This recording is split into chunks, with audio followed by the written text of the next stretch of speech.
UDF സർക്കാരിന്റെ ആദ്യ നയപ്രഖ്യാപനം ഇന്നാണ്. ഗവർണർ രാജേന്ദ്ര വിശ്വനാഥ് ഹാർലേക്കർ രാവിലെ 9-ന് നിയമസഭയിൽ നയപ്രഖ്യാപന പ്രസംഗം നടത്തും.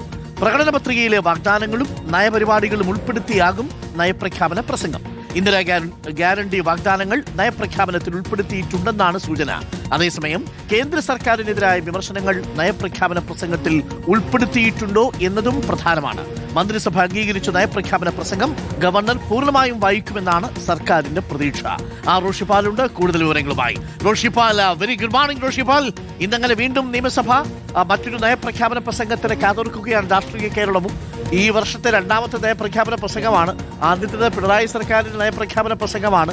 അന്ന് ചിലതൊന്നും രാജേന്ദ്ര ഹാർലേക്കർ വായിച്ചില്ല. വായിക്കാത്തത് കൂടി ഉൾപ്പെടുത്തിയാണ് നയപ്രഖ്യാപന പ്രസംഗമായി അംഗീകരിക്കണമെന്ന് മുഖ്യമന്ത്രി പറഞ്ഞത് രാഷ്ട്രീയ വിവാദത്തിന് ഇടയാക്കിയിരുന്നു.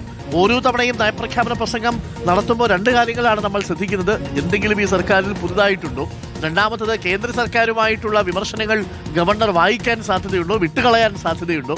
ഇന്ന് ഈ രണ്ട് കാര്യങ്ങളും നമ്മൾ VD സതീശൻ നയപ്രഖ്യാപന പ്രസംഗത്തിൽ പരിശോധിച്ചാൽ എന്തൊക്കെയായിരിക്കും നയപ്രഖ്യാപനത്തിൽ ഉൾക്കൊള്ളാൻ സാധ്യതയുള്ള പുതിയ നയങ്ങൾ, അതിലെ നയമാറ്റങ്ങൾ എന്താവാം?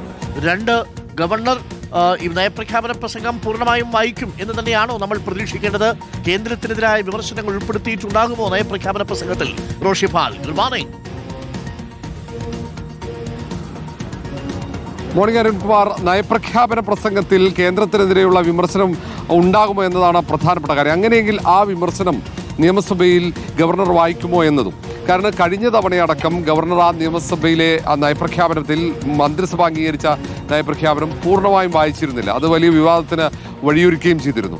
തൊട്ടുമുമ്പ് ആരിഫ് മുഹമ്മദ് കാലഘട്ടത്തിൽ നയപ്രഖ്യാപന പ്രസംഗം തിരുത്താനുള്ള നിർദ്ദേശങ്ങളൊക്കെ മുന്നോട്ട് വയ്ക്കുകയും പിന്നീട് ഇടക്കാലത്ത് നയപ്രഖ്യാപനത്തിന് വരില്ല എന്ന് അടക്കമുള്ള ഒരു വിവാദം ഉണ്ടായിരുന്നു. പക്ഷേ ഈ തവണ അങ്ങനെയല്ല. ഈ തവണ പുതിയ സർക്കാരാണ്, UDFന്റെ സർക്കാരിന് പുതിയ നയങ്ങളാണ്, എല്ലാ തരത്തിലും പുതിയ നയങ്ങളാണ്. അതുകൊണ്ട് ആ നയങ്ങളാണ് നയപ്രഖ്യാപന പ്രസംഗത്തിൽ പ്രധാനമായും കാണുക. പ്രകടന പത്രികയിലെ പ്രധാന വാഗ്ദാനങ്ങളടക്കം അതിലൂന്നിക്കൊണ്ടായിരിക്കും ഈ നയപ്രഖ്യാപന പ്രസംഗം എന്ന് പ്രതീക്ഷിക്കുന്നു. അതിനൊപ്പം സംസ്ഥാനത്തോടുള്ള കേന്ദ്രത്തിൻ്റെ സാമ്പത്തിക നയം അത് പ്രതിപാദിക്കാതെ നയപ്രഖ്യാപനം നടത്തി പോകാൻ കഴിയില്ല. പക്ഷേ പുതിയ സർക്കാർ ആയതുകൊണ്ട് ഒരുപക്ഷെ കേന്ദ്രത്തെ രൂക്ഷമായി വിമർശിക്കുമോ എന്നതടക്കം നമ്മൾ ഉറ്റുനോക്കുകയാണ്. ഏതായാലും ഏറ്റവും സുപ്രധാനമാണ് സർക്കാരിനെ സംബന്ധിച്ചിടത്തോളം. കാരണം അടുത്ത മാസമാണ് സംസ്ഥാനത്തിൻ്റെ ആദ്യ ബജറ്റ്, UDF സർക്കാരിൻ്റെ ആദ്യ ബജറ്റാണ്. അതിന് തൊട്ടു മുമ്പേ തന്നെ ഏതാണ്ട് എന്തായിരിക്കും സംസ്ഥാനത്തെക്കുറിച്ചുള്ള UDFന്റെ നിലപാട്, UDF സർക്കാരിൻ്റെ നിലപാട് എന്നതിനെക്കുറിച്ച്, ഏതൊക്കെ തരത്തിലുള്ള വികസനം ആയിരിക്കും അവർ ശ്രദ്ധയൂന്നുന്നത് എന്ന് അതടക്കമുള്ള സൂചനകൾ ഈ നയപ്രഖ്യാപന പ്രസംഗത്തിൽ ഉണ്ടാകും. അതിനൊപ്പം തന്നെ കേന്ദ്ര പദ്ധതികളിലുള്ള പ്രതീക്ഷ എല്ലാം വെച്ചുകൊണ്ടായിരിക്കും നയപ്രഖ്യാപനം. ഏതായാലും UDFന്റെ നയത്തിൽ ഏറ്റവും പ്രധാനമാവുക 5 ഗ്യാരണ്ടികൾ തന്നെയാണ്. ആ ഗ്യാരണ്ടികൾ നടപ്പിലാക്കുന്നത് സംബന്ധിച്ചുണ്ടാവും. അതിനെ പ്രകീർത്തിച്ചുകൊണ്ടുള്ള കാര്യങ്ങളൊക്കെ നമ്മൾ പ്രതീക്ഷിക്കുന്നുമുണ്ട്.